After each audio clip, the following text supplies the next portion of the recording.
Well, big news today across the cryptoverse. Another big win for Ripple in its case versus the SEC.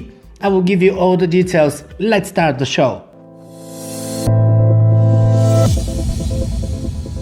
Alright, well, welcome to Crypto Corner, guys, the video podcast where we talk everything crypto related to help you navigate safely and easily in the cryptoverse. So Ripple just had another win in court when a federal judge rejected the SEC's motion to appeal the ruling in its case against Ripple. This is a major win for the whole crypto industry, actually, not just Ripple. But of course, for Ripple, the victory signaled a weakness in the SEC's attempt in regulating the crypto industry. If you remember, the federal court reached a verdict in July that XRP was not a security, at least in the case where retail investors are involved, which is us. So it's a major win for the crypto industry. As it becomes apparent now, it will be harder and harder for Gary Gensler and his corrupt commission to label altcoins as securities, which is very beneficial to the outs.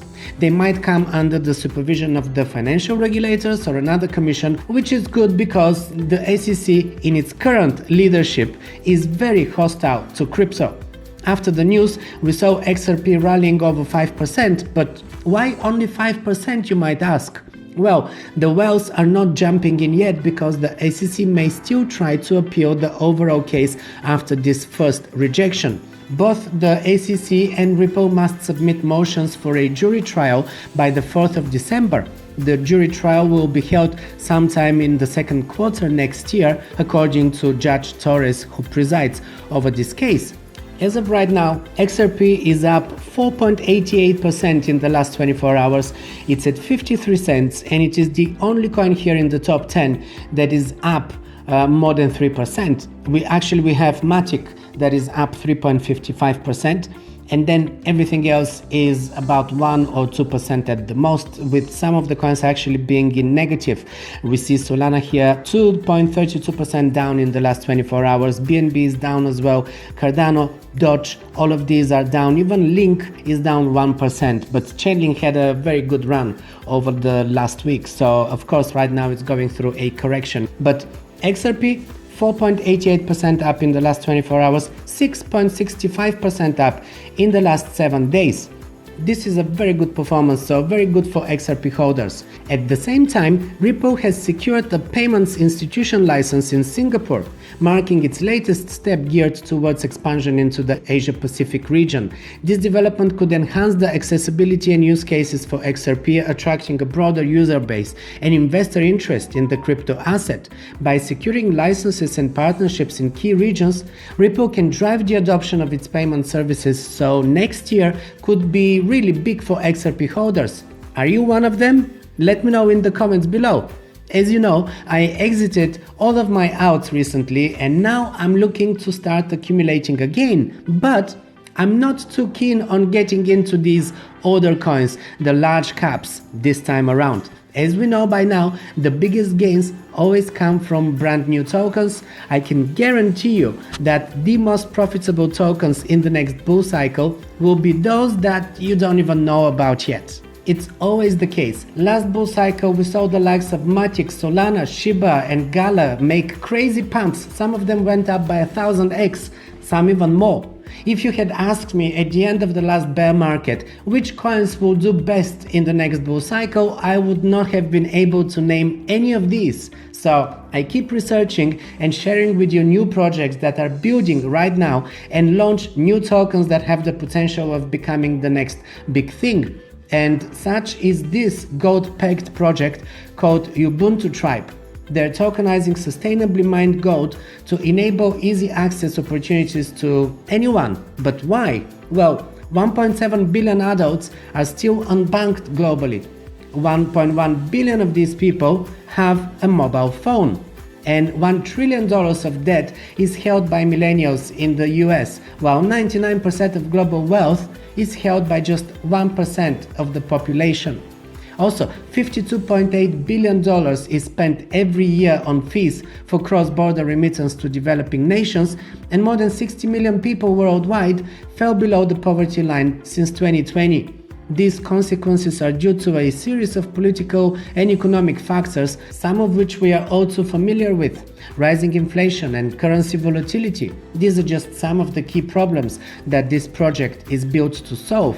They offer access to the global economy and investing into assured resource-backed assets on the go via exchanges and their UTRIPE wallet for a secure store of value.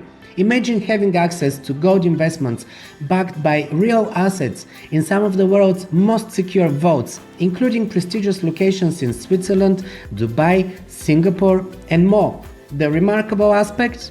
Ubuntu Tribe provides minting with real-time proof of reserves from renowned institutions accessible to the public 24/7. Real-time audited gold reserve and AML track and trace platform provide unparalleled transparency to empower you to actively monitor your investments and verify the project's claims effortlessly. And here is where Ubuntu Tribe truly stands out. They grant you the privilege of claiming physical gold, which can be seamlessly delivered to your preferred location whenever you want. It's a fusion of the digital and tangible world of assets. And of course, we're talking about a digital token, which is at the center of this project. It's made accessible via their own wallet and exchange listings that are coming.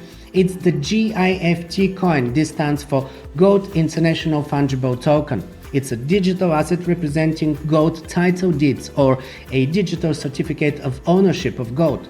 Each coin represents 1 milligram of physical gold, 1-to-1 ratio, also stored in highly secure regulated vaults. Just like the project itself, these tokens adhere to LBMA standards and comply rigorously with digital asset regulations. The project is run by a formidable team of founding members, reputable partners and advisors, including distinguished institutions such as the London Bullion Market Association and the Swiss Association of Asset Managers, and also KPMG. These partnerships underline Ubuntu Tribe's credibility and expertise. Investing in their coin unlocks an array of benefits: access to regulated, tradable physical-backed assets, gold in this case, real-time supply chain transparency, and the option to claim physical gold delivered to your preferred location.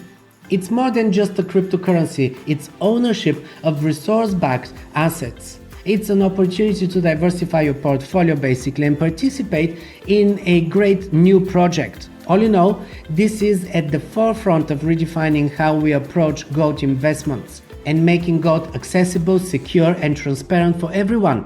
Truly a trusted way to secure and grow your wealth. I dropped their links in the description below for you so you can go check it out. Now, moving on to the next project that I want to talk about here. It's the new platform called friend.tech. It launched about a month ago, if you remember, very quickly attracted many of my crypto content creators. It's a platform where you can monetize your content, and in a nutshell, friend.tech is a decentralized social network that allows users to tokenize their identity by buying and selling keys or shares of themselves to their followers. It's built on Base, the layer 2 blockchain by Coinbase, and users must buy shares of another person in order to talk to them, to chat with them. And the platform shares a base price. Now, this sounds all good, right? So why am I not on there then? Well, too many glitches and exploits as of yet. That's what's stopping me for now. I've seen plenty of reports about hacks and exploits of the protocol that result in users losing money. And now here's another report of a string of SIM swap attacks resulting in the loss of nearly 109 ETH, worth around $178,000 from 4 users in just under a week. These have raised concerns about the security of the platform. Users are calling for additional security measures such as 2FA and the option to change login methods from phone numbers to email. The attacks are executed by duping the telecom provider into transferring the victim's phone number to a new SIM card controlled by the attacker. Then the attacks have resulted in the loss of thousands of dollars in crypto, with high-profile crypto figures such as Ethereum co-founder Vitalik Buterin also falling victim to SIM swap attacks in the past. So this is why I don't have any appetite for friend tech yet. Maybe that will change, who knows? For the time being, you can enjoy all of my content for free. So hit the subscribe button if you're new to my channel, of course. I see you guys enjoying my content and watching hours and hours of my content without subscribing. More than 70% of you are watching my videos without subscribing. Just do it. Hit the button. It helps the YouTube algorithms and it helps me grow this channel. So show your support. Also, leave a like. That's all that it takes. With that said, it's time for me to wrap up today's episode of Crypto Corner. Thanks for staying until the end of this episode. I'm off. I'm gonna see you in the next one.